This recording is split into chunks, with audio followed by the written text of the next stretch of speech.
अब गधे के कहने पे गाय पे थोड़ी ना बोलने लगेंगे। What kind of a language is this? अच्छा, सम्मान से देखिए कॉन्फ्लिक्ट यहाँ आता है। आपके लिए सबसे पहले कुरान है या संविधान है? कुरान करीम। मतलब आपके लिए संविधान नंबर 2 है? आपके लिए भी वही है। अब असीम वकार सर अगर गोदी मीडिया की बोलती बंद करेंगे तो हमें भी चश्मा पहन करके ये गोदी मीडिया की खिल्ली उड़ाने में बहुत मजा आएगा, इसीलिए हमने आज एक काला चश्मा पहना है। हे हाय हेलो नमस्ते जी सत श्री अकाल अस्सलाम वालेकुम। मैं निधि शर्मा इंडिया से फिलहाल उतार देती हूँ ना चश्मा, ये अभी एकदम अच्छे से आई कांटेक्ट हो पा रहा है। देखो if you are a true देशभक्त तो आप बीजेपी को तो कभी सपोर्ट नहीं कर सकते, तो गोदी मीडिया से तो आपकी पट ही नहीं सकती है। और हमारे एक राजा हैं जिनका नाम है असीम वकार, वो हमेशा ऐसे बोलती एकदम जिप कर देते हैं। सारे जो गोदी सपोर्टर्स हैं असीम वकार सर के सामने आकर या तो खुद चुप हो जाते हैं, नहीं तो फिर सारे ये जो गोदी सपोर्टर्स हैं असीम वकार सर के सामने आकर के खुद वॉलेंटरीली शांत हो जाते हैं। फिंगर ऑन योर लिप वाला सीन हो जाता है। नहीं तो फिर वकार सर हैं वो करवा देते हैं अच्छे से इनकी बोलती बंद, नेक्स्ट टाइम बोलने लायक नहीं रहता कोई। कुरान करीम पर डटे हुए हैं एकदम, है ना असीम वकार सर, पर किसी और धर्म की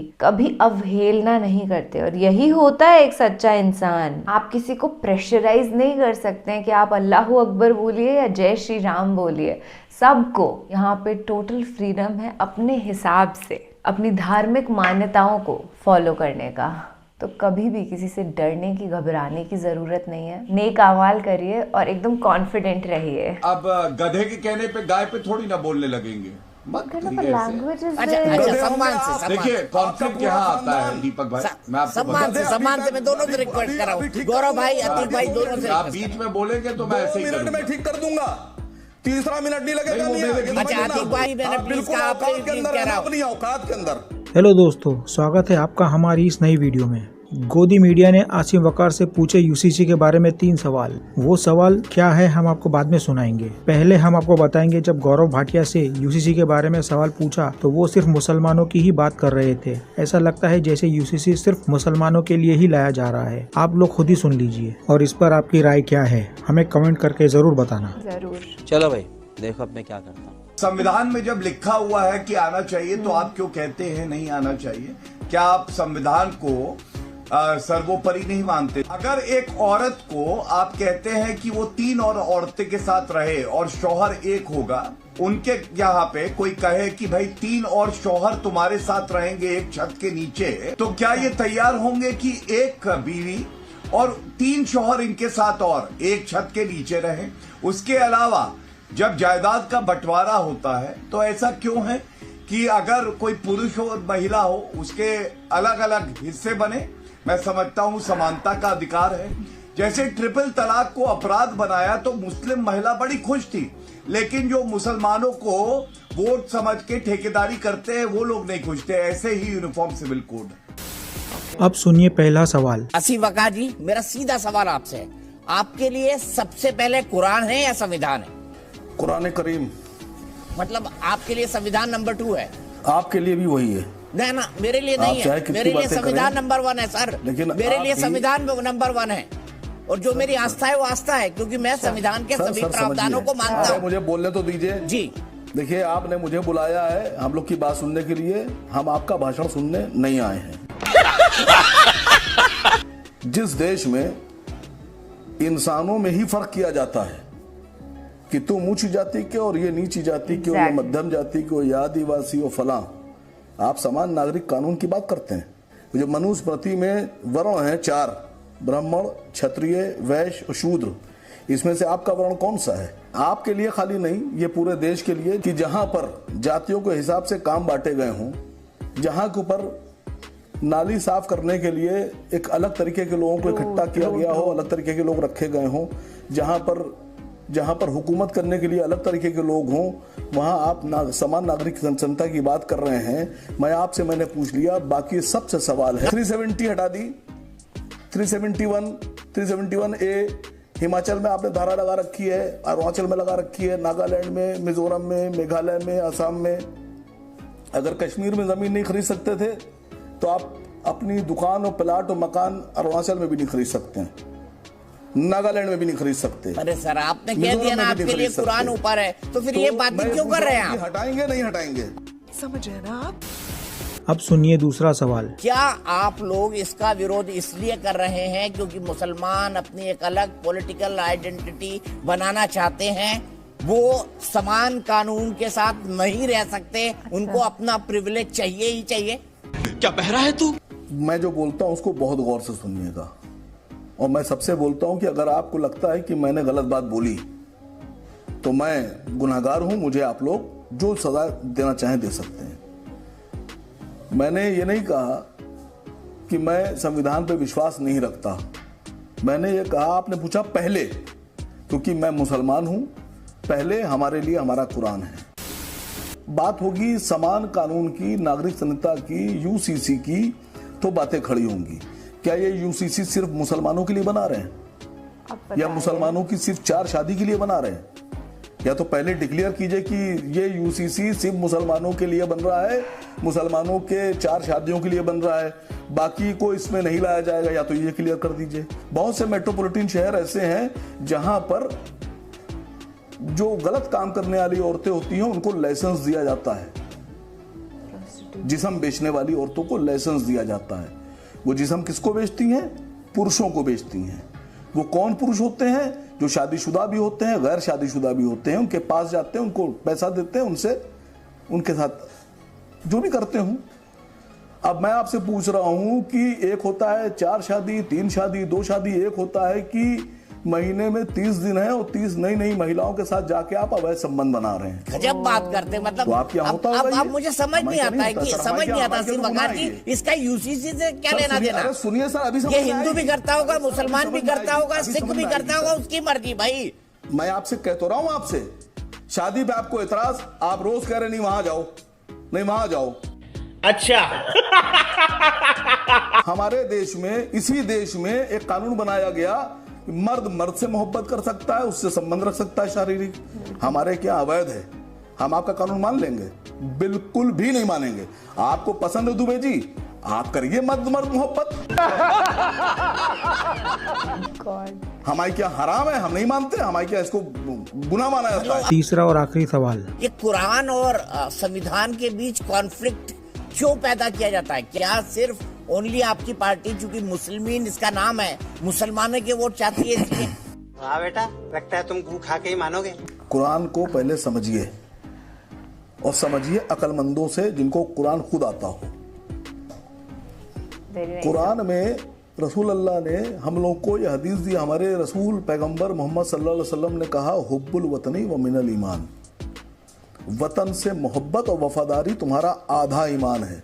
अब बताइए। अभी आपने कहा कि कॉन्फ्लिक्ट, जिस आदमी की ये मिजाज और जिस आदमी का ये मजहब होगा कि आधा ईमान हमारा जो है वो वतन से मोहब्बत और वतन परस्ती है, क्या बात है, उस आदमी से सवाल ही नहीं बनता।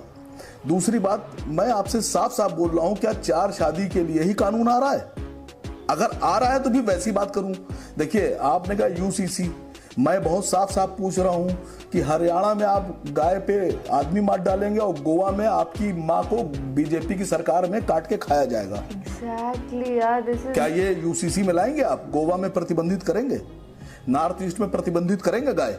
आपके पास यूसीसी के विरोध में कोई तर्क नहीं है, तो आप गोल पोस्ट बदल रहे हैं। आप कहाँ चले गए प्रोस्टिट्यूशन पे, आप कहाँ चले गए गाय पे? मुझे एक बात बताइए, अगर 4 शादियों के खिलाफ यूसीसी आ रहा है तो गलत क्या है? बताइए आप। हक दिया, हक दिया। अब तक तो मुझे लगा सिर्फ पाद रहा है, लेकिन ना भाई, हक दिया। गाय बड़ी है, 4 शादी बड़ी, फिर गोल पोस्ट बदल दिया आपने, फिर गोल पोस्ट बदल दिया आपने, पहले तो ये तय कर लीजिए, फिर गोल पोस्ट बदल दिया आपने। आपके लिए आपके पास या 4 शादी यूसीसी के विरोध में तर्क नहीं है कि गाय को बचाना जरूरी है, 4 शादी जरूरी है। अब गोल बताइए। पोस्ट बदलते नहीं हैं ये लोग गोल पोस्ट को कंधे में रख के दौड़ते हैं, क्योंकि इनको पता है कि जो आज का विषय है उस पर बोल नहीं पाएंगे। अरे भाई, गाय पे बोल दीजिए सर, आर्टिकल गाय पे बोल दीजिए, गाय पर। आपके बीच में बोला नहीं, मैं इतना सम्मान मैंने दिया, पार्टी में भी नहीं मिलता होगा, मैंने तब भी दिया। अच्छा। सुनिए आप, I have to say a lot of this. अभी मजा आएगा ना भिड़ो। मैंने आपको 10 बार बताया है कि आपसे बड़ा बदतमीज शांत हूं मैं। कराएं। अच्छा आसिम भाई, आप अपनी बात कीजिए। अच्छे से बात हो रही है तो फिर क्या झगड़ा क्या करना? मिलता है, छोड़िए ना, मतलब है थूक दीजिए गुस्सा, छोड़िए। बेवजह में परेशान है। अब्दुल कलाम साहब से पूछा होता, अब्दुल हमीद जी से पूछा होता तो उन्होंने कहा होता मैं पूरा वतन परस्त हूं। भारत के आगे क्या है भाई? हमारी पहचान भारत से है। इस मिट्टी ने हमको सब कुछ दिया है। भारत की आन बान शान है तो हमारी है। इन्होंने कहा मैं आधा वतन परस्त हूं, तो आप आधे क्या हैं भाई? मुझे तो चिंता हो रही है सुन के भी। और ये नेशनल टेलीविजन पे बोल रहे हैं। दूसरी बात, कॉन्फ्लिक्ट कहा आता है, ये बार बार बात बोली गई। अब गधे के कहने पे गाय पे थोड़ी ना बोलने लगेंगे, मत करिए ऐसे।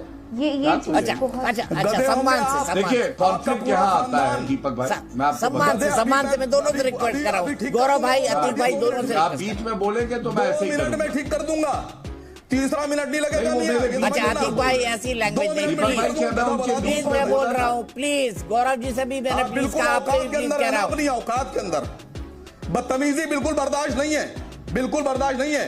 और गधों को बुला के डिबेट करा रहे हैं आप बैठा कर जी, करा ली बेइज्जती। हटा दीजिए, क्या सुनाओगे तुम मुझे? इनको हटा दीजिए भाई, बुरा मान रहे हैं। मुझे सुनिए दीपक भाई, मैं पहले एक बात आपसे कहूंगा, इस तरीके से नहीं, प्लीज दोनों से रिक्वेस्ट कर रहा हूँ, मैं दोनों से रिक्वेस्ट कर रहा हूँ। सीधी बात तो बुरा ही लगेगा मुझे। Sorry Aseem Waqar ji, please. गधे की बात का बुरा ही माना जाता है, नहीं गधों की बात नहीं सुनते हम। वो